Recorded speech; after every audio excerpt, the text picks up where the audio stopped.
After careful planning and preparation, the day finally arrived. Joaquin de Silva y Carrasco pulled on a blue sweater, knee-length corduroy pants, heavy boots, and a jacket with several pockets to hold bullets. After saying goodbye to friends, he then sought out Father Joaquin Cardoso to make a confession, perhaps his last. Following his act of contrition, he explained to the priest that in 1 hour he would be leaving Mexico City for Michoacan. After much contemplation, he had decided to take up arms against the anti-Christian, anti-clerical, revolutionaries wreaking hell throughout the nation, wielding guns, tying nooses, even chopping off the heads of political foes, Catholics. But the priest reminded him that he would be leaving behind his mother and sisters. "Oh, Father," Silva responded. "They are the ones who have encouraged me the most in my project. No. If we young Catholics don't fight for Christ the King, the wicked will soon finish off Catholicism in Mexico. They have already taken our churches from us. They have already forced our bishops to suspend worship. Our schools are being closed.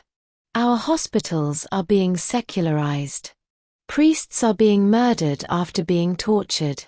And under the leadership of a Jewish rabbi, Martin Zelam, numerous bands of Russian immigrants are arriving to replace our peasants fleeing to the United States, escaping the persecution here. No. Enough. We don't want to be Catholics in name only. I'm going to join the army of Christ the King. My poor mother and my good sisters. Don't be afraid. I'm leaving them in good hands." "Who will take care of them?" asked the priest. "God. Do you think there are better hands than his?" Receiving a final blessing from the priest, the 27-year-old left and visited his mother.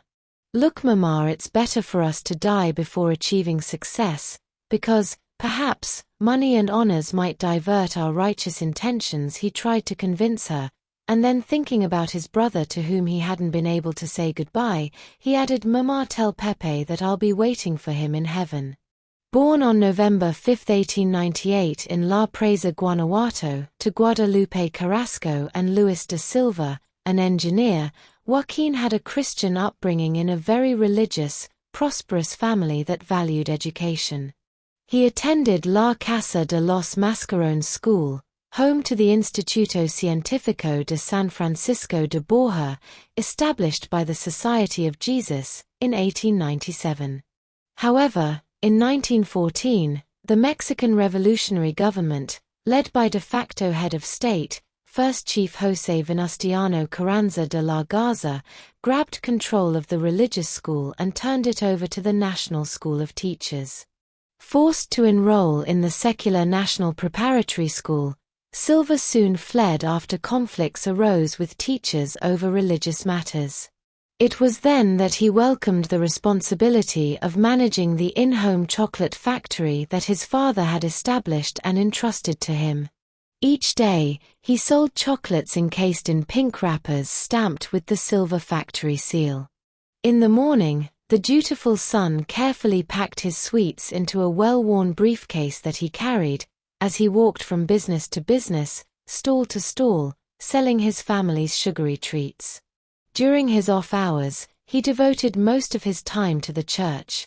He spent countless hours with the Catholic organizations he had joined, received daily communion, taught catechism on Sunday mornings, during the evenings instructed workers to be good Christians, and dedicated himself to yearly spiritual exercises of Saint Ignatius of Loyola.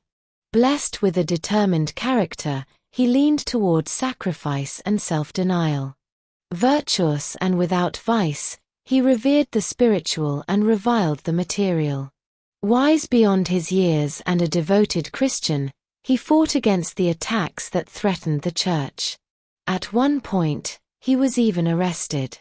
2 days after the palace of the Archbishop was blasted by dynamite, on February 6, 1921, he and other Catholics protested the attack on the historic structure, in Mexico City, constructed in 1530, under the direction of the first Archbishop of New Spain, Friar Juan de Zumarraga, who belonged to the order of the Friars Minor, and who became known as the Protector of the Indians. Counter-protesters, consisting of socialists and secret police agents, attacked the Catholic protesters and verbally insulted the Archbishop José Mora y del Rio. "Death to Benito Juárez!" Silva shouted back, in retaliation, uttering a blaspheme against the 26th President of Mexico, a zealous anti-clerical ideologue revered by the anti-church, anti-clerical socialists for his sociopathic attempts to obliterate the church. Silva was thrown in jail for his hate speech against Benito Pablo Juárez Garcia, known affectionately by revolutionaries as the father of modern Mexico and the meritorious of the Americas. Once released, Silva immediately resumed his Catholic activities with the religious groups he belonged to, including the Catholic Association of Mexican Youth, with its motto of prayer, study, action. The association, established in 1913 by French Jesuit Father Bernardo Burgoend, battled the de-Christianizing of the faithful for the ultimate goal of the unchristianizing of Mexico. In the parish of Candelaria, under the auspices of the association, Silva established the Gabriel Garcia Moreno Study Circle, so called as a tribute to Gabriel Gregorio Fernando José María García Moreno y Morán de Boutron, the Catholic, conservative president of Ecuador, who was assassinated on the steps of the National Palace, in Quito, on August 6, 1875, by anti-clerical, anti-religion zealots, including Faustino Rayo, who slashed away at the president with a machete, and who was killed on the spot by retaliatory gunfire. "God does not die," Garcia cried, his dying words. One of the members of that Catholic study group was Manuel Melgarejo Napoles, a native of Mexico City. When Silva revealed his plans to him about starting an uprising against the regime, Melgarejo asked his parents, Manuel Melgarejo and Maria de Jesus Napoles, for permission, and they readily granted it.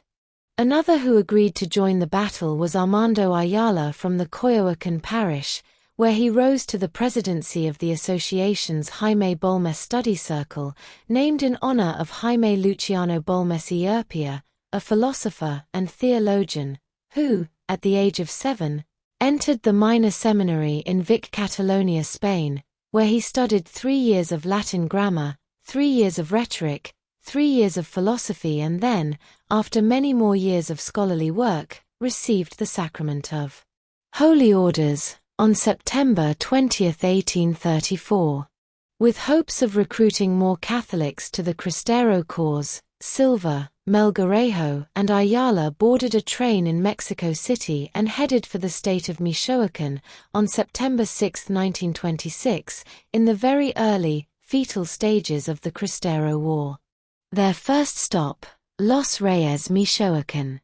But when they sadly found no one interested in joining their little band of brothers, Silva then decided they should travel farther, and the three hopped on a train to Tinguindin, where they planned to continue on horseback to their final destination, Cotija.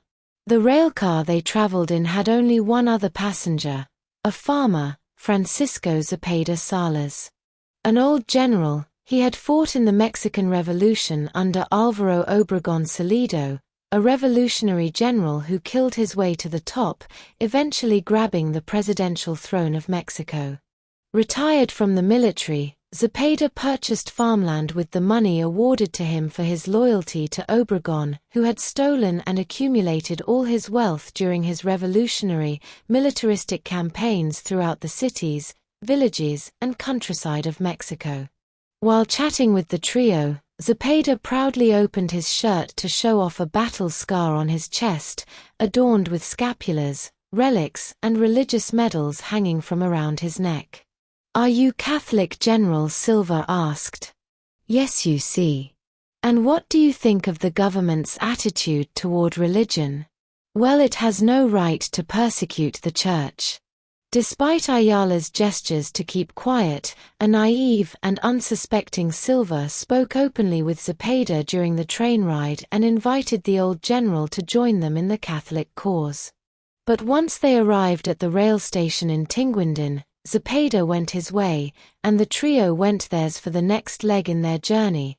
However, unfortunately, they were unable to find horses to rent for the 20-mile ride to Cotija. "God is showing us the way. Let's go find Zepeda," Silva coaxed his companions. After they located the old general overseeing workers on his farm, Silva tried to convince Zepeda to assist in the seizing of Zamora with the 200 men he had at his disposal. But nothing was decided. Later that evening, Silva returned to speak again with Zepeda and, at the same time, ordered Ayala to return to Mexico City to reveal their plans to the National League for the Defense of Religious Liberty. As Silva instructed Ayala, including names, addresses, and other pertinent information, Ayala noticed that Zepeda quietly wrote everything down in a notebook. Upon his return to Mexico City, Ayala met with the association's General Committee and briefed them about everything that had happened. Alarmed at the news, committee members issued immediate orders for all to go into hiding to prevent mass executions. They also gave a heads-up to the president of the League. And, in a last-ditch effort, they sent Manuel Velázquez, a director of the General Committee, to find the two mavericks and force them to return. But it was too late. On September 11, Zepeda seized Silva and Melgarejo and transported them to the town hall, where a report was written with their statements, that they had arrived on the 8th to investigate war resources to foment a counter-revolution against the government. In an attempt to shield Melgarejo from any responsibility, Silva declared, "I, myself, am solely responsible, and you can shoot me if you deem it appropriate, because if you let me go, I will rise up in arms against the government of Plutarco Elias Calles." "He was not the only one responsible," countered Melgarejo, "but I was as well because we both defended the same ideas and the same cause." During a quick search of their luggage, authorities found a .38 caliber pistol, 50 rounds of ammunition and also several maps. In Melgarejo's coat, they discovered two .32 caliber pistols and nearly 150 rounds of ammunition. Escorted to the train station the following day, September 12, a guileless Silva shared his parting words with a deceitful Zepeda. "You are handing me over to death, but I offer you that when I stand before God, I will pray for you." Transported to Zamora, the two were locked up in the former Colegio del Sagrado Corazon, a Catholic school expropriated by the regime and converted into barracks occupied by the 50th Regiment, under the command of General Tranquilino Mendoza Barragan. Upon their arrival, federal soldiers confronted them. "Friends, you're lost," one of the soldiers told them. "Kill me or do whatever you want to me, but this young man is only 17 years old." "Set him free," Silva demanded. "No, Joaquin. I want to die with you," Melgarejo argued. Mendoza, the general in command, told Silva, "Nothing will be done to you if you declare in writing that you renounce your membership in the Mexican Catholic Youth Association and its activities." The two refused. "I am not like those who are threatening me because I have convictions," Silva answered. Seeking orders from above, Mendoza sent a telegram to Plutarco Elias Calles, the president of Mexico, informing him about the two Catholics. "Shoot them," a cold-blooded Calles responded, simply. Sometime after noon, on September 12, 1926, the two prisoners were then promptly escorted from the barracks under heavy guard led by Captain Epigmenio Madrono Calderon to the Zamora Municipal Cemetery. It was a Sunday, a holy day of obligation for the unbloody sacrifice of Calvary.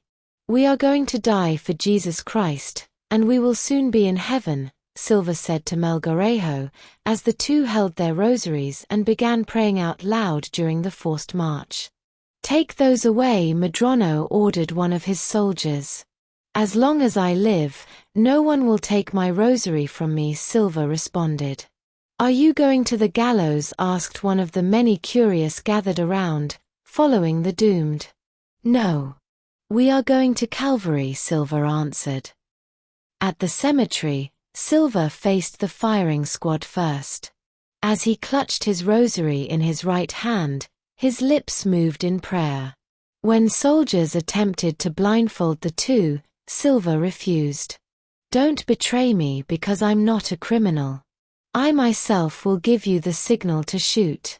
When I say Viva Cristo Rey, Viva la Virgen de Guadalupe, then you can shoot." Silva then tossed his hat upon the ground and encouraged Melgarejo to do the same. "Let's uncover our heads. We are going to appear in the presence of God." Raising rifles. Racking bolts. Chambering rounds. "Viva Cristo Rey, Viva la Virgen de Guadalupe," Silva shouted. Rifles discharged, with explosive reports. Silva fell upon the ground. Melgarejo stood, pale, and looked down at his friend as a soldier strode over, pointed the rifle's barrel and discharged a single tiro de gracia into Silva's skull, as human matter and blood spattered all around. Melgarejo was then escorted to the left side of the cemetery entrance gate, with his back to the closed original entrance, about 40 feet from Silva's remains. Holding his rosary in his right hand, he lifted his eyes to heaven, straightened his body, offered his chest and cheered, "Viva Cristo Rey."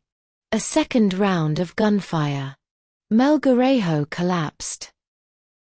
With unconstrained courage, Silva and Melgarejo had completed their short-lived uprising against the tyrannical regime, for freedom, a great and noble ideal. Ayala may have escaped execution alongside his two fellow Catholics in Zamora, but he did not escape death. On November 17, 1927, as a stalwart CRISTERO soldier, Ayala was gunned down in the Battle of Palmyra, in Zacatecas.